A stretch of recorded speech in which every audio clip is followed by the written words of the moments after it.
Hello everyone, welcome back to my YouTube channel. I am Kritarth Melkani और आज का ये वीडियो हमारा लास्ट पार्ट होने वाला है आप लोगों के एमसीक्यू सीरीज का। इसमें हम डिस्कस करेंगे आपके एमसीक्यूज चैप्टर 6 से वाटर रिसोर्सेज, जो कि है इंडिया पीपल एंड इकोनॉमी वाली बुक से। एंड लास्ट में इस वीडियो के मैं आप लोगों के कुछ डाउट्स, जो मैं फ्रीक्वेंट डाउट्स आप सभी ज्योग्राफी स्टूडेंट्स के देख रहा हूँ, उन सबको मैं एड्रेस करने वाला हूँ। तो वीडियो एंड तक जरूर देखिएगा, ठीक है। तो चलिए शुरू करते हैं इस वीडियो को। क्वेश्चन नंबर वन है, dash is possibly to pose the greatest challenge on account of its increase demand coupled with shrinking supplies due to overutilization and pollution. So this is very simple. The correct answer is option A, water scarcity. और एक चीज ध्यान रखिएगा कि water is a cyclic resource. May be आपसे कभी ऐसे पूछा जा सकता है कि water is a dash resource, तो साइक्लिक आप लिख के आएंगे। क्वेश्चन नंबर 2 पर आते हैं। दो स्टेटमेंट्स आप लोगों के पास हैं। पहला कह रहा है fresh water constitute 71% of the total water available on the earth surface. Simple सही है। स्टेटमेंट 2 है, a very small proportion of fresh water is effectively available for human use. तो ऑप्शंस आप लोगों के पास हैं, आपको बताने क्या दोनों सही हैं। फर्स्ट सही है, सेकंड गलत है, या सेकंड सही है, फर्स्ट गलत है। तो इसका करेक्ट आंसर होगा आप लोगों का सी, कि statement 2 is true but statement 1 is false. अब देखो, स्टेटमेंट 1 इसलिए फॉल्स है ना, बिकॉज एक चीज ध्यान रखना, हमारी अर्थ सरफेस पे, ये हम बचपन से पढ़ते आ रहे हैं कि 71% वाटर होता है एंड 29% हमारा लैंड सरफेस होता है। अब 71% में से आपका जो मेजर प्रोपोर्शन ऑफ पानी होता है ना, वो आपका आपके ओशियंस के फॉर्म में होता है, जिसे हम डायरेक्टली कंज्यूम नहीं कर सकते। फ्रेश वाटर केवल 3% है आप लोगों का। और जो स्टेटमेंट 1 कह रहा था, वो कह रहा था कि fresh water constitute 71% of the total water, जो कि गलत है। फ्रेश वाटर कंस्टिट्यूट ओनली 3%, ध्यान रखिएगा। और देखो, total water on earth dash 71% and fresh water is only 3%। Question number 3 है, for which of the following resources the tensions and disputes on sharing and control are becoming contested issues among communities, regions and states. तो वो कौन सा resource है जिसके लिए एक तरह से टेंशंस एंड डिस्प्यूट्स चल रहे हैं? ठीक है, तो ये है आप लोगों का ऑप्शन डी, वाटर। आप लोगों ने एक फेमस कावेरी डिस्प्यूट तो सुना होगा कि वाटर शेयरिंग के बीच आपका एक डिस्प्यूट है बिटवीन कर्नाटक एंड तमिलनाडु, तो वो इसका एक एग्जांपल है। तो करेक्ट आंसर इसमें डी है, वाटर।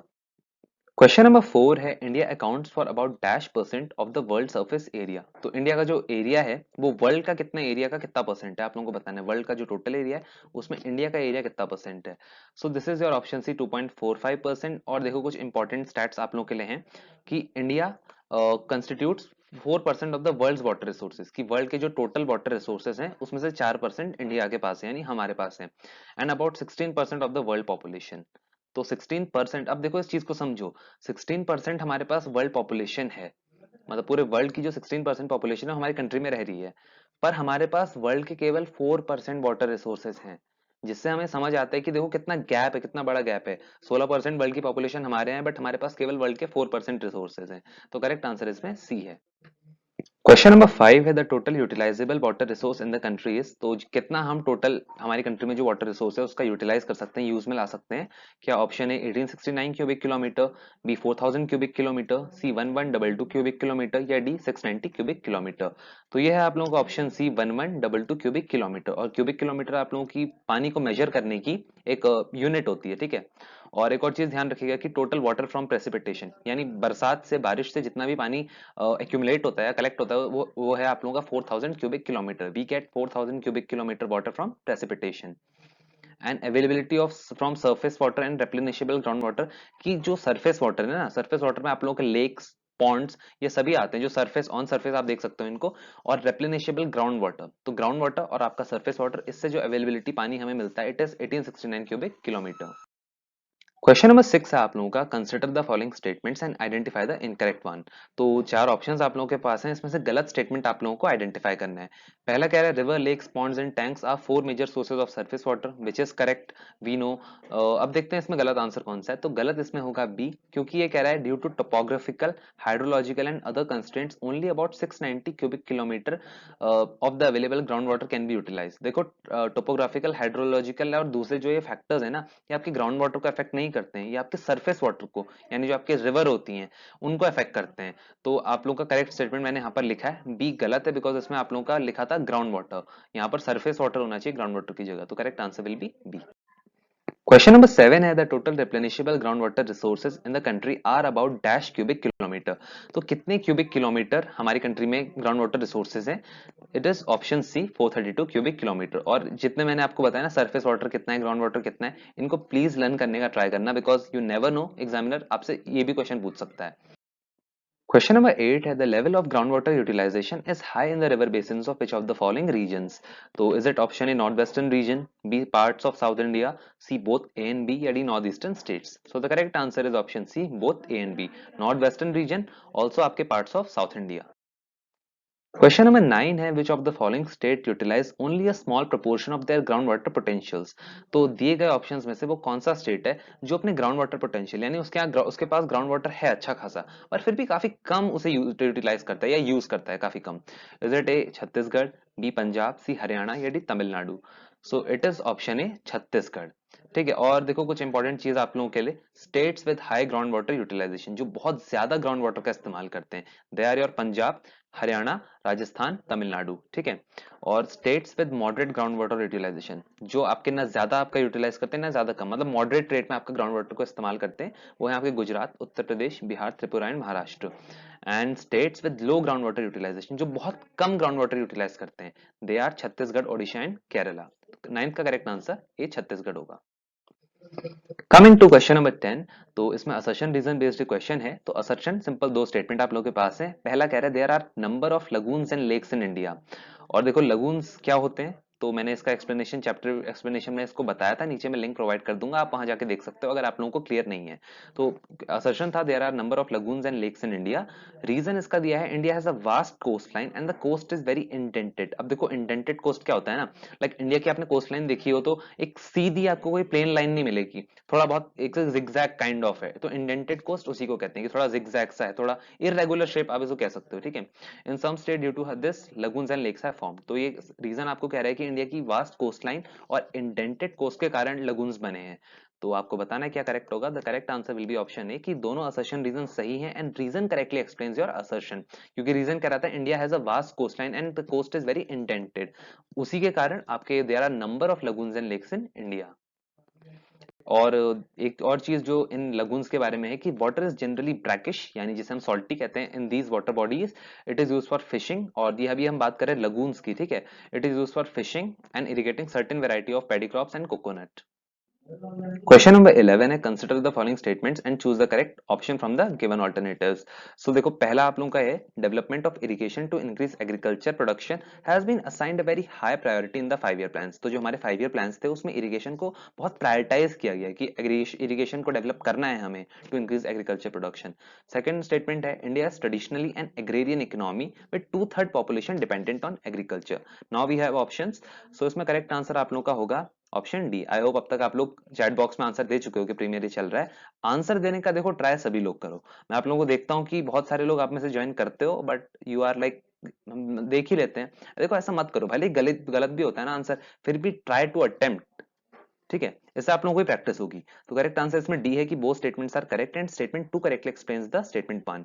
अब देखो स्टेटमेंट 2 करेक्टली एक्सप्लेन इसलिए कर रहा है ना क्योंकि इंडिया एक ट्रेडिशनली इकोनॉमी था, हमारी पॉपुलेशन डिपेंडेंट थी एग्रीकल्चर पे, इसलिए हमने आपका इरिगेशन को बहुत ज्यादा प्रायोरिटाइज किया आपके 5 ईयर प्लान्स में।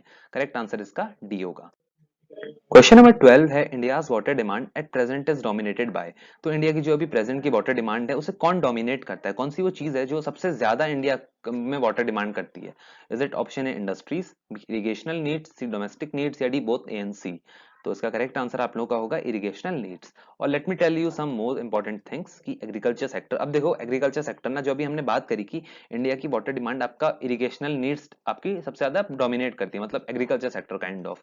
तो एग्रीकल्चर सेक्टर से जस्टिफाई करने के लिए कुछ आपके पॉइंट्स में रख देता हूँ। एग्रीकल्चर सेक्टर्स जो हमारी कंट्री के टोटल सरफेस वाटर रिसोर्सेज हैं जिसमें आपके रिवर्स, लेक्स, पॉन्ड्स ये सब आते हैं, इसका 89% आपका एग्रीकल्चर सेक्टर यूज करता है। और ग्राउंड वाटर में 92%, जो हमारी कंट्री का टोटल ग्राउंड वाटर है उसमें 92% शेयर जो है वो एग्रीकल्चर सेक्टर का, यानी 92% एग्रीकल्चर सेक्टर यूज करता है। नेक्स्ट है आप लोग का इंडस्ट्रियल सेक्टर जो कि 2% सरफेस वाटर का इस्तेमाल करता है एंड 5% ग्राउंड वाटर का इस्तेमाल करता है।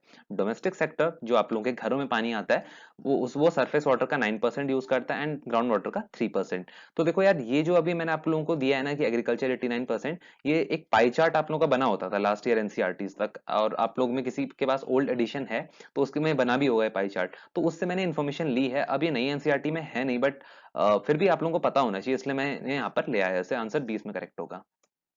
और देखो share of agriculture in total water utilisation is higher than other sectors. ये भी एक चीज ध्यान रखना, आपसे मे बी इस तरह से भी पूछ सकता है कि कौन से सेक्टर का टोटल वाटर यूटिलाइजेशन सबसे ज्यादा है, तो it is again irrigational needs, या आप कहोगे agriculture.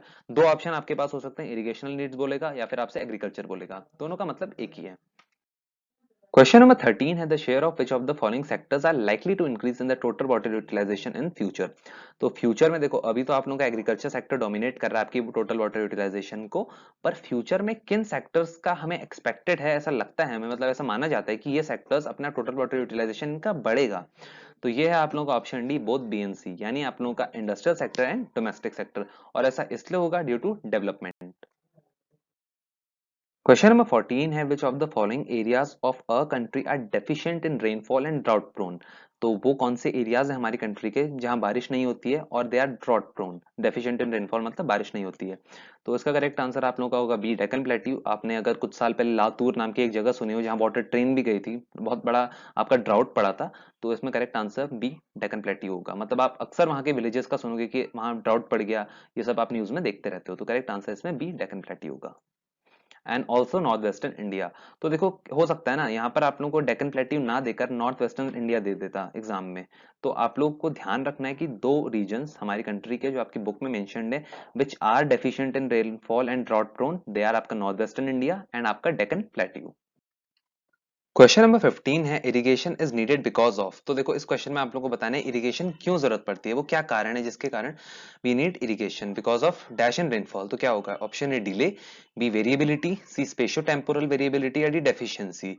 So the correct answer is option C spatio temporal variability. अब देखो स्पेशो टेम्पोरल वेरिएबिलिटी का मतलब होता है ना आप लोग का, spatio temporal means over space and time.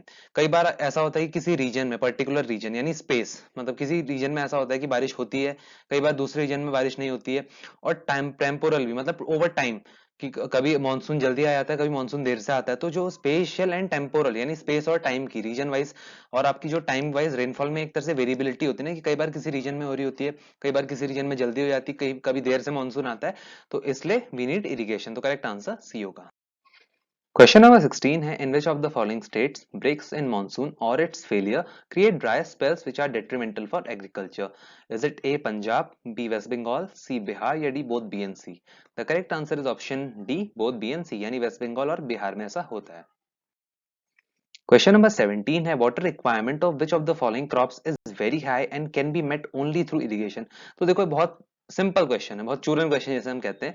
आप सभी को पता है राइस को पानी चाहिए होता है, शुगर केन को पानी चाहिए होता है, सी जूट को भी पानी चाहिए होता है, तो correct answer D all of the above होगा। क्वेश्चन नंबर 18 है why was the green revolution strategy largely successful in Punjab, Haryana and western UP. तो ऐसा क्यों था ग्रीन रेवोल्यूशन स्ट्रेटेजी, मतलब वो मेन कारण क्या था जिसकी वजह से इन रीजन्स में सक्सेसफुल रहा। क्या option A fertile soil, B pleasant climate, C developed irrigation system, D none. The correct answer is option C developed irrigation system.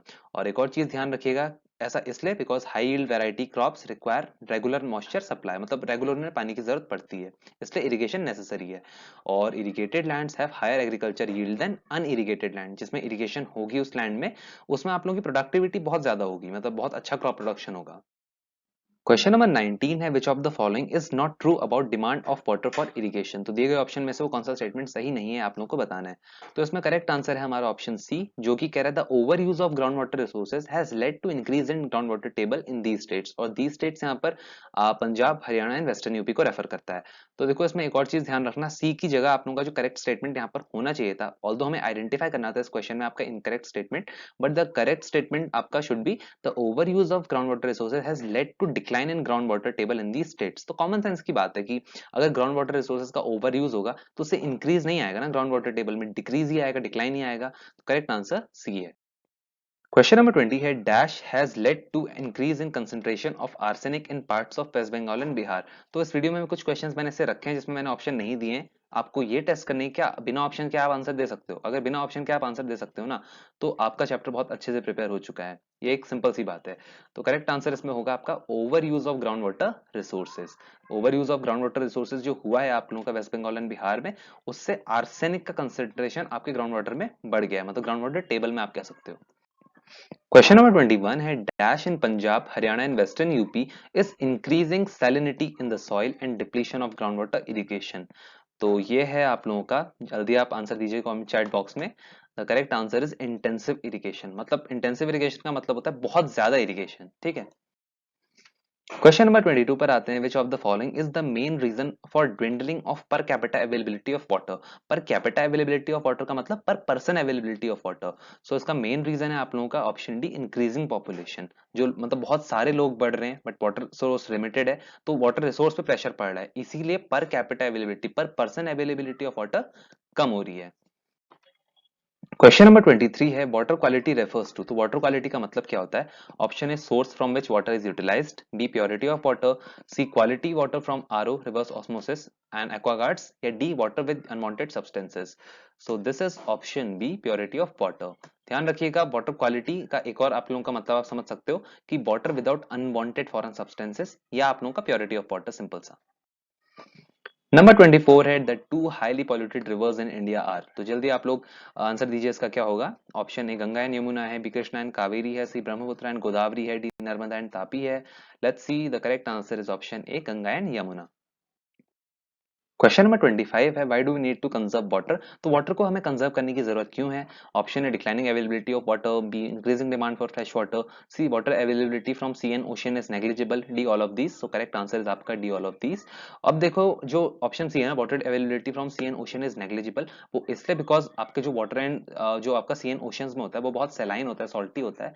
उसमें से आपका नमक जो सेपरेट करने की प्रोसेस होती है, डीसैलिनाइजेशन जिसे हम कहते हैं, वो हमारी कंट्री में अभी कॉस्ट इफेक्टिव इतना नहीं है। दैट्स वाई आप लोग, हमें जरूरत है कि हम वाटर को कंजर्व करें, वेस्ट ना करें। तो करेक्ट आंसर डी होगा। एंड ऑल्सो मैंने आप लोगों को दिया है कि there is need to encourage watershed development. ये सब होना चाहिए जिससे हम वाटर को एक तरह से कंटिन्यू रख पाएंगे, लॉन्ग सप्लाई में, मतलब बहुत लंबे समय तक कंटिन्यू रख पाएंगे। क्वेश्चन नंबर 26 है consider the following statements and choose the correct option from the given options. So पहला statement says major rivers of the country generally retain better, आप लोगों का water quality in less densely populated upper stretches in hilly areas. Simple सा मतलब आप लोगों का ये है कि जितनी भी मेजर रिवर्स है हमारी कंट्री में, फॉर एग्जाम्पल आप लोगों का ब्रह्मपुत्र हो गया, गंगा हो गया, जब ये अपने अपर स्ट्रेचेस में होती है ना, यानी हिली एरियाज से गुजरती हैं या पास ऑन होती हैं, तो इनका जो वाटर क्वालिटी होता है उन एरियाज में अपर स्ट्रेचेस में बहुत प्योर होता है, मतलब बहुत साफ होता है, ठीक है। सेकंड है concentration of pollutants in reverse remains very low during the summer season when flow of water is low. तो इसका कहने का मतलब ये है कि जो पानी में वाटर पॉल्यूटेंट्स का कंसंट्रेशन होता है, जो वो आप लोगों का समर सीजन में बहुत कम होता है, जब पानी का फ्लो बहुत कम होता है। तो इसमें करेक्ट आंसर केवल एक ही है, वो है आपका ऑप्शन ए करेक्ट है, सेकंड गलत है। और सेकंड गलत इसलिए because concentration of pollutant in reverse remain very high. Summer season में जो पॉल्यूटेंट्स का कंसंट्रेशन होता है बहुत ज्यादा होता है रिवर्स में, ठीक है। क्वेश्चन नंबर 27 है सीपीसीबी स्टैंड्स फॉर। तो सीपीसीबी का फुल फॉर्म क्या है आप लोगों को बताना है। तो the correct answer is option C, central pollution control board. Question number 28 है आप सभी की स्क्रीन पर। Which of these is the main source of pollution in rivers. तो हमारी कंट्री में पोल्यूशन का मेन सोर्स कौन सा है रिवर्स में? अब देखो, सोर्स सभी है, बट आप लोगों को यहाँ पर एनसीईआरटी के कंटेक्स्ट में आंसर देना है। तो इसका करेक्ट आंसर आप लोगों का option B, organic and bacterial contamination. Question number 29 है आप लोगों का, एक कॉलम में रिवर्स दी है, दूसरे में पॉल्यूटेड प्लेस दी है। अब फॉर एग्जांपल मैं एग्जाम में हूं, ये मुझे क्वेश्चन आ गया, मैं पढ़ के नहीं गया हूं, तो इसे मैं अटेम्प्ट कैसे करूंगा? ये मैं केवल एक तरीका आप लोगों को बता रहा हूं, ठीक है, किस तरह से अगर आप लोगों को कुछ इस तरह क्वेश्चन आए तो आप कैसे करोगे। लास्ट वीडियो में भी मैंने कराया था। अब देखो, ये क्वेश्चन है, एक मुझे रिवर्स दिए हैं पॉल्यूटेड प्लेस की, कहाँ कहाँ ये पॉल्यूटेड है। अब मुझे बाकी कुछ नहीं पता, मुझे साबरमती दिखती, मुझे पता है यार साबरमती आपका गुजरात में है, तो मैं ढूंढता हूँ गुजरात में कौन सी प्लेस है, मुझे अहमदाबाद मिलता है। तो मैं देखता हूँ फोर्थ का थर्ड कहाँ पर मैच्ड है नीचे कॉलम्स में। फोर्थ का थर्ड आप लोगों का केवल ऑप्शन ए में है, तो इसका करेक्ट आंसर ऑप्शन ए होगा। तो ऐसा है ना, आप लोग जो इस टाइप के क्वेश्चन होते हैं बहुत इजी होते हैं, इसमें आप लोगों को एक या दो ऑप्शन भी बताऊं तो आप बहुत इजीली पूरे क्वेश्चन को क्रैक कर सकते हो। तो करेक्ट आंसर ए होगा कि फर्स्ट का सिक्स, सेकंड का फिफ्थ, थर्ड का फोर्थ, फोर्थ का थर्ड, फिफ्थ का आप लोगों का सेकंड, सिक्स का फर्स्ट। क्वेश्चन नंबर 30 है the dash river is the most polluted river in the country between Delhi and Etawah. तो ये है आप लोगों की, जल्दी बताइए, आप लोगों को आंसर देना है। The correct answer is option D, Yamuna river. Question number 31 है which of the following is the main cause of ground water pollution. तो ग्राउंड वाटर पोल्यूशन का मेन कॉज है high concentration of toxic metals and fluoride. Question number 32 पर आते हैं। The water act यानी prevention and control of pollution, जिसका आप कह सकते हो water act, was passed in the year. तो ये किस ईयर में पास हुआ? वाटर एक्ट किस ईयर में पास हुआ? ये हुआ था आप लोगों का ऑप्शन सी, 1974 में। एंड एनवायरमेंट प्रोटेक्शन एक्ट आपका 1986 में। देखो, ये आप लोगों के चैप्टर में मेंशन्ड है ना, तो एक बार इन्हें पढ़ के जरूर जाइएगा। क्वेश्चन नंबर 33 है the water cess act 1975 was meant to. अब ये it was meant to reduce pollution, ये चीज भी ध्यान रखिएगा। Question number 34 है fill in the blank. There is an enormous scope for replenishing water through dash. So option A wasting, B desalinizing, C both A and B या D recycling. So the correct answer is आपका option D recycling. ठीक है, हम water को replenish कर सकते हैं, उसे आपका रिन्यू कर सकते हैं थ्रू रिसाइकलिंग. फॉर एग्जांपल आप कोई पानी आप अपनी कार वॉश करने में इस्तेमाल करते हो तो आप गार्डनिंग में यूज कर लो, उसके बाद मतलब उसे वेस्ट मत करो, उसे रिसाइकल करो. करेक्ट आंसर डी होगा. Question number 35 है consider the following statements and choose the correct option from the given options. So the first statement says watershed management refers to efficient management and conservation of surface and groundwater resources. Second, it involves prevention of runoff and storage of recharge of groundwater through various methods like percolation tanks, recharge wells, etc. So you have to tell options are there. Option A only one is correct, B only second is correct, C both are incorrect, या D both statement are correct and statement 2 correctly explains statement 1. The correct answer will be option D कि दोनों statement आप लोगों के सही हैं और statement 2 आप लोगों का एक्सप्लेन करता है 1 को, बिकॉज हम यहाँ पर एक क्लियर रिलेशन देख रहे हैं कि हाँ वो वाटरशेड मैनेजमेंट की ही बात कर रहा है और उसे एक्सप्लेन भी कर रहा है. तो करेक्ट आंसर डी होगा. और ब्रॉड सेंस में क्या होता है वाटरशेड मैनेजमेंट, आप सभी लोग देख सकते हो. It includes conservation, regeneration and judicious use of all resources, चाहे नेचुरल हो या ह्यूमन हो, with in a watershed. Question number 36 said the success of watershed development largely depends on. So it depends on, ये question आप सभी लोगों के लिए, it depends on community participation. Question number 37 है fill in the blank. So dash is a watershed development project sponsored by the central government which aims at enabling rural population to conserve water for drinking, irrigation, fisheries and afforestation. तो जितने भी programs आपको option में दिए हैं उन सबके बारे में एक बार जरूर पढ़िएगा. The correct answer is option C इस वाले का, हरियाली. हरियाली वाटरशेड डेवलपमेंट प्रोजेक्ट था जो सेंट्रल गवर्नमेंट ने स्पॉन्सर किया था. और मे बी आपसे इस तरह से पूछा जा सकता है कि which of the following programs या schemes was executed by gram panchayat with peoples participation. So this is again आपका option C, Hariyali. Question number 38 है which of the following is not correctly match. तो कॉलम 1 कॉलम 2 ऑलरेडी मैच्ड है, आप लोगों को बताना है कौन सा पेयर करेक्टली मैच नहीं है.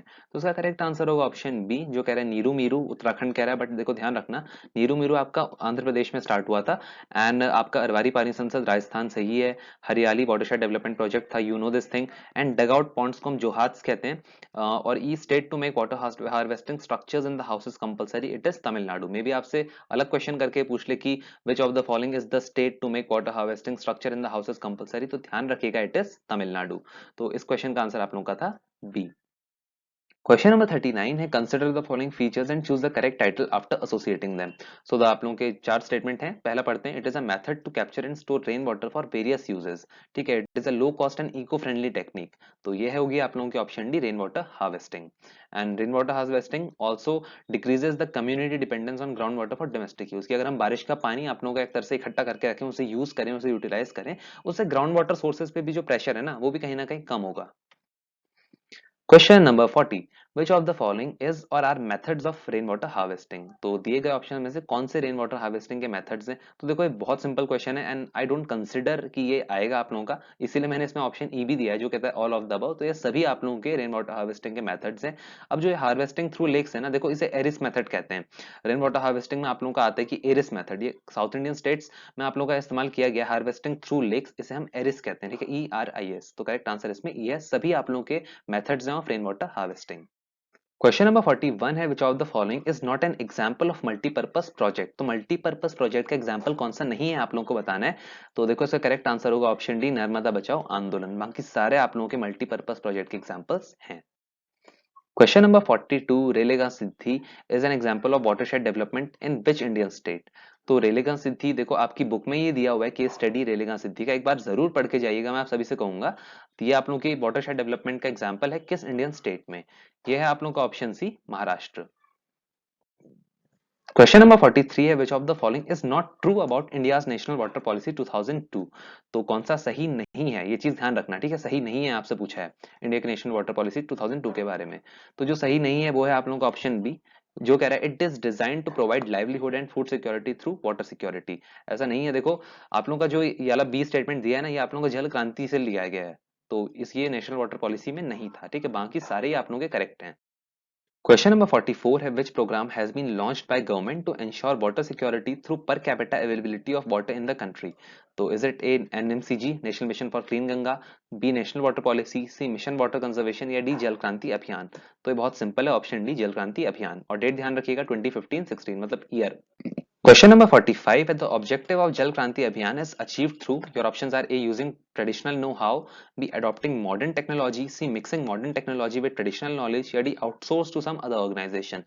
The correct answer will be option C mixing modern technology with traditional knowledge. तो इसमें एक लाइन आपको मिलेगी कि बहुत समय से इंडिया में जो ट्रेडिशनल आपके मेथड्स हैं वाटर कंजर्वेशन के वो चले आ रहे हैं, तो इसलिए इसमें मॉडर्न टेक्नोलॉजी के साथ साथ उन ट्रेडिशनल नॉलेज का भी इस्तेमाल करके मिक्स करके दोनों को आप लोगों का काइंड ऑफ वाटर कंजर्वेशन आप कह लीजिए उसे अचीव किया जाएगा। करेक्ट आंसर सी है।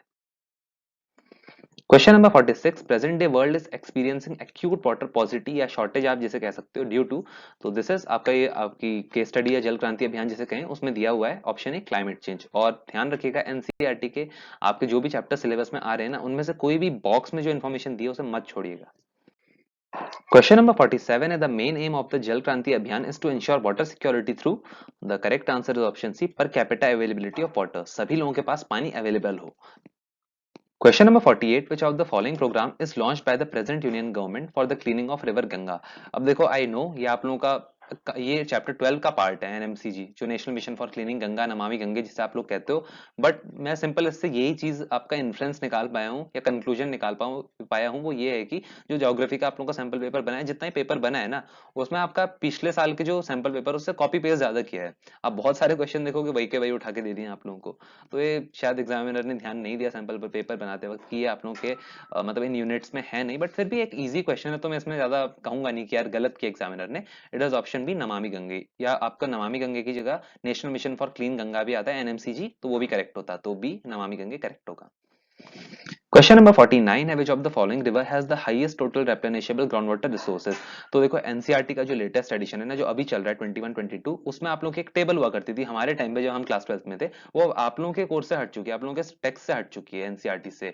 तो वो जो टेबल होती थी उसमें ही दिया जाता था कि किस रिवर का कितना रेप्लेनिशेबल ग्राउंड वाटर रिसोर्स है कितना परसेंट, वो कुछ इस तरह से टेबल थी। अगर आपके पास पुराने एनसीईआरटी एडिशन हो तो उसमें जरूर होगी, आप लोगों के चैप्टर के स्टार्टिंग में ही वो दी है, फर्स्ट टेबल ही वो है। बट अब वो लेटेस्ट एनसीईआरटी एडिशन में नहीं है, फिर भी ये बैक एक्सरसाइज में क्वेश्चन था तो इसलिए मैं दे देता हूं। The correct answer is option A Ganga. Question number 50 है which one of the following types describe water as a resource. तो देखो ये क्वेश्चन आप सभी के एनसीईआरटी में भी होगा, बिल्कुल होगा, मेरी भी एनसीईआरटी में है। बट अब इसमें एक मेजर जो कंफ्यूजन एनसीईआरटी ने क्रिएट करा है ना इस साल के टेक्स्ट में वो ये है कि जो ऑप्शन डी पहले से जो एनसीईआरटी के पुराने टेक्स्ट है पुराने एडिशन उसमें जो ऑप्शन डी है वो साइक्लिक रिसोर्स दिया है। आप सभी के एडिशन में भी साइक्लिक रिसोर्स दिया होगा, मेरे में भी साइक्लिक रिसोर्स ही दिया है और वो करेक्ट भी होना चाहिए बिकॉज हमने स्टार्टिंग में पढ़ा चैप्टर की कि water is a cyclic resource, आप लोगों का वाटर साइकिल का पूरा प्रोसेस होता है तो साइक्लिक रिसोर्स होता है। बट अब उन्होंने नॉन साइक्लिक कर दिया है इस साल के एडिशन में एडिट करके, डोंट नो व्हाई क्यों एमसीक्यू क्वेश्चन को उन्होंने एडिट करा और ऑप्शन डी को नॉन साइक्लिक रिसोर्स बना दिया। तो देखो उसके बाद जो सबसे अप्रोप्रिएट मेरे अकॉर्डिंग होना चाहिए इसका आंसर वो होगा आप लोगों का ऑप्शन है ए बायोटिक रिसोर्स। ठीक है, बाकी बायोटिक रिसोर्सेज और नॉन रिन्यूएबल रिसोर्स इन सब में कॉन्फ्लिक्ट काइंड ऑफ है कि बायोटिक रिसोर्स होता है नहीं होता है, डिबेट है मेजर, तो इन डिबेट में मत जाइएगा। ऑप्शन है ए बायोटिक रिसोर्स, वैसे आने के चांसेस इसके कम है बट आए तो ए बायोटिक रिसोर्स आप करके आ सकते हो। बट आपके पुराने एडिशन में यार आई नो मेरे में भी साइक्लिक रिसोर्स दिया है बट जो लेटेस्ट एनसीईआरटी एडिशन है मैं आप लोगों को उसके अकॉर्डिंग कराता हूँ तो उसमें डी नॉन साइक्लिक रिसोर्स दिया है तो मैंने आपको बताया, इसका करेक्ट आंसर ए होगा। क्वेश्चन नंबर 51 पे आते हैं which one of the following South Indian states has the highest ground water utilisation in percent of its total ground water potential. तो देखो ये टेबल भी आप लोगों की हट चुकी है, एक छोटी सी टेबल आप लोगों की हुआ करती थी हमारे जमाने के एनसीईआरटी टेक्स्ट में यानी आज से 2-3 साल पहले, बट अब वो आप लोगों की टेबल नहीं है बट फिर भी एनसीईआरटी बैक एक्सरसाइज में क्वेश्चन था तो let me tell you it is option C Tamil Nadu. अब आते हैं आप लोगों के सबसे इंपॉर्टेंट डाउट्स पर। तो देखो मैं लगातार प्रीवियस आप लोगों के जब से आप लोगों का मैंने स्ट्रैटेजी वीडियो बनाया था तो सभी बच्चों के मैं मन में देख रहा हूँ बहुत ज्यादा डाउट्स हैं। डाउट्स इन द सेंस कि क्या पॉपुलेशन कॉम्पोजिशन चैप्टर आ रहा है नहीं आ रहा है, मैं कमेंट सेक्शन में भी देखता हूँ आप लोगों के बहुत ज्यादा डाउट्स हैं कि पॉपुलेशन कॉम्पोजिशन आ रहा है नहीं आ रहा है भैया, या इंडिया पीपल एंड इकोनॉमी का जो चैप्टर 3 है ह्यूमन डेवलपमेंट आ रहा है, मुझे हमारे तो स्कूल में वो कराया गया है। मैप्स में सबसे ज्यादा बच्चों को डाउट है, मैप्स बच्चे कह रहे हैं, देखो मैं एक सिंपल सी आपको बात बताऊं ना मैं आपका डाउट समझ सकता हूँ, वो डाउट आपका बिल्कुल वैलिड है बिल्कुल जायज है। पर देखो एक चीज समझो, मुझे भी वो डाउट आया था इवन जब मैंने वो मैप मैप वीडियो बनाया था मेरे ध्यान में भी था कि मैप आपके दोनों आते हैं, इंडिया पीपल एंड इकोनॉमी से भी आता है और वर्ल्ड मैप से, बिकॉज अब तक जो चला आ रहा था ना प्रीवियस 10-15 ईयर्स में वो लगातार यही चला आ रहा था कि आप लोगों का जो बोर्ड एग्जाम होता था उसमें आप लोग के दोनों मैप्स आते थे ज्योग्राफी में। बट इस साल ऐसा नहीं है, वो इसलिए सबसे पहले हम डिस्कस कर लेते हैं आप लोग का पॉपुलेशन कंपोजिशन क्यों नहीं है। अब देखो जो मैंने आप लोगों का स्क्रीन पर आप लोग 2 पेजेस से देख सकते हो ना, अब देखो ये जो आप लोगों का सिलेबस है ना, लेट मी डिमार्केट इट, ठीक है, जो आप अपने लेफ्ट में देख रहे हो ये तब का सिलेबस है जब मैं पेपर दिया करता था, यानी 2019 का है। ठीक है, मैं डिफरेंस आप लोगों को बताऊंगा जिससे आप लोगों को चीजें क्लियर होंगी कि सिलेबस, वरना बहुत ज्यादा आप लोगों को डाउट है। तो देखो 2019 और ये आप लोगों का इस साल का सिलेबस है, ठीक है, जो आप लोगों को पढ़ना है। अब देखो 2019 में हमारे जमाने की बात है, तो यहाँ पर क्लियरली मेंशन होता था पॉपुलेशन कंपोजिशन, जो चैप्टर 3 है आप लोगों का फंडामेंटल्स ऑफ ह्यूमन ज्योग्राफी का। बट अब देखिए आप लोगों का 21-22 का सिलेबस, कहीं पर आप लोगों का पॉपुलेशन कंपोजिशन मेंशन नहीं है। सो दैट मींस कि चैप्टर 3 आप लोगों के सिलेबस में नहीं है पार्ट, ठीक है। वैसे ही अब आप आते हैं इंडिया पीपल एंड इकोनॉमी के चैप्टर 3 ह्यूमन डेवलपमेंट में, तो आप लोग देख सकते हो ये आप लोगों का 2019-20 का है, क्लियरली यहाँ पर मेंशन्ड है। देखो माइग्रेशन चैप्टर 2 आप लोगों का इंडिया पीपल एंड इकोनॉमी के बाद, और ये 2019 का सिलेबस है, ठीक है। एक कॉलम आप लोगों का 2019 का है और एक आप लोगों का है। तो देखो इसमें क्लियरली मेंशन्ड है ह्यूमन डेवलपमेंट। बट आप लोगों के सिलेबस में देखो पीपल वाले यूनिट में केवल 2 टॉपिक्स हैं, यानी चैप्टर 1 एंड 2। तो आई होप आप लोगों का डाउट क्लियर हो गया होगा कि कौन से चैप्टर आ रहे हैं नहीं आ रहे हैं। और देखो स्कूल्स में कराएं तो यार कोई बड़ी बात नहीं है, बोर्ड एग्जाम का सैंपल पेपर आप लोग देख सकते हो, उसमें कोई क्वेश्चन इनसे नहीं बना। पर हाँ, प्रैक्टिस पेपर आप देखने जाओगे तो यार वहां आपको डिफिकल्ट क्वेश्चन मिलेंगे ही मिलेंगे। उसमें तो मैंने देखा आंसर की भी नहीं है, उस पर कल वीडियो आप लोगों का आएगा, मैं ट्राई करता हूँ उस पर वीडियो बनाने का। उसमें आंसर की तक नहीं है, तो मुझे लगता है जो एग्जामिनर ने प्रैक्टिस पेपर बनाया शायद उनको भी आंसर बाद में कंफ्यूज कर गए होंगे, बिकॉज कुछ क्वेश्चन तो गलत भी हैं उसमें, एक दो क्वेश्चन मैंने गलत देखे। तो ये चीज मैं कल डिस्कस करूंगा, मैं अगर वीडियो लाऊंगा इफ पॉसिबल। तो देखो आपको सिंपल सी चीज बता दूं कि आप लोगों का chapter 3 fundamentals of human geography से और चैप्टर 3 आपका इंडिया पीपल एंड इकोनॉमी से नहीं है आपके कोर्स में। देखो मैं आपको सामने ये आपको सिलेबस पढ़ के दिखा रहा हूँ, आप लोगों की स्क्रीन पर है, अब तो शायद आप लोगों को विश्वास हो जाए। और देखो एक और चीज, अब यहाँ पर मैप वाली क्लियरली लाइन आप देख रहे हो, तो जिन बच्चों के मन में डाउट है ना कि भैया कौन से मैप आएंगे, क्या जितनी यूनिट हमारे सिलेबस में उन्हीं के मैप्स आएंगे, देखो ये डाउट मेरे दिमाग में भी था, मैंने भी ये लाइन क्लियरली नहीं पढ़ी थी। एक्चुअल में जब मैंने वो वीडियो बनाया था तो उसमें मैंने एक पॉइंट पे कहा है कि हाँ ये थे सेकेंडरी एक्टिविटीज के मैप, इसके बाद आपको नहीं पढ़ना है। पर मैंने नीचे कमेंट करके पिन किया है कमेंट, मैंने आप लोगों को सबको बताया भी उसके बाद कि ऐसा नहीं है। जितने आप लोगों की क्वारीज आए हैं सबको रिस्पॉन्स दिया है कि आप लोगों को पूरे वर्ल्ड मैप्स प्रिपेयर करके जाने हैं। और उसको जस्टिफाई करता है सीबीएसई की ये लाइन जो कह रही है map work of on identification of features, यानी आइडेंटिफाई करने के लिए आएगा आप लोगों का world map based on 1 to 5 units on the outline political map of the world. यानी वर्ल्ड मैप आएगा और 1 to 5 यूनिट्स तक, यानी आप लोगों का पूरे सिलेबस में, यानी सिंपल सी भाषा में बात करूं तो फंडामेंटल्स ऑफ ह्यूमन ज्योग्राफी की जो आप लोगों की वर्ल्ड ज्योग्राफी की बुक है ना, उसमें जितने भी चैप्टर्स, यानी मैप का सिलेबस भी एक डिफाइंड सिलेबस है, ऐसा नहीं है कि कुछ भी आ जाएगा।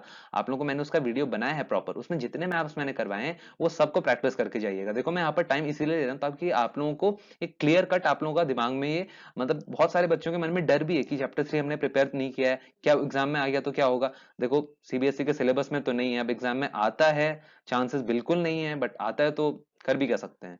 मतलब देखो पर फिर भी नहीं आएगा, मैं डरा नहीं रहा हूँ आप लोगों को, ये मत समझिएगा कि भैया डरा रहे हैं कि आ जाएगा एग्जाम में फिर क्या होगा। तो ये था आप लोगों का थोड़ा डाउट क्लियर करने के लिए। मैप देखो क्लियरली लिखा है कि आप लोगों के फंडामेंटल्स ऑफ ह्यूमन ज्योग्राफी के 1 to 5 यूनिट से आएगा, यानी पूरी बुक में जो आपका सिलेबस है। इसके लिए मैंने सिंपल सा वीडियो अपलोड करा है मैप का, तो डरने की दिक्कत नहीं है आप लोगों को। उसका पीडीएफ भी मैंने प्रोवाइड कर दिया इवन अपने वेबसाइट पे, जहां जाके आप आराम से प्रैक्टिस भी कर सकते हो मैप्स को।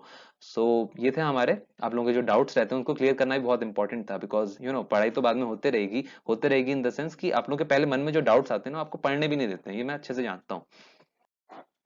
ये थे हमारे इस चैप्टर के इंपॉर्टेंट क्वेश्चंस, और इसी के साथ हमारी क्लास 12th एमसीक्यूज ज्योग्राफी पर सीरीज कंप्लीट होती है। एंड आप सभी को अपने एग्जाम्स के लिए ऑल द बेस्ट। देखो कहीं पर भी डाउट आए आप लोगों को बिल्कुल कमेंट करके पूछ लीजिए मुझसे, कोई भी डाउट है, कोई लाइन समझने में दिक्कत हो रही ज्योग्राफी में, कोई भी समस्या है तो नीचे कमेंट करके पूछ लो, I will surely answer your query. और आपके बहुत लंबे डाउट्स हैं तो आप मेल भी कर सकते हो, जिसमें आप लोगों के 4-5 क्वेश्चन अगर हो तो मैं आपको आंसर दे दूंगा। That was all for this video, I hope you all liked it. और हाँ, टर्म 2 के लिए भी आप हमारे चैनल से जुड़ सकते हैं, बहुत बेस्ट कंटेंट आप सभी लोगों के लिए आने वाला है आप लोगों के टर्म 2 प्रिपरेशन के लिए। That was all for this video, thank you.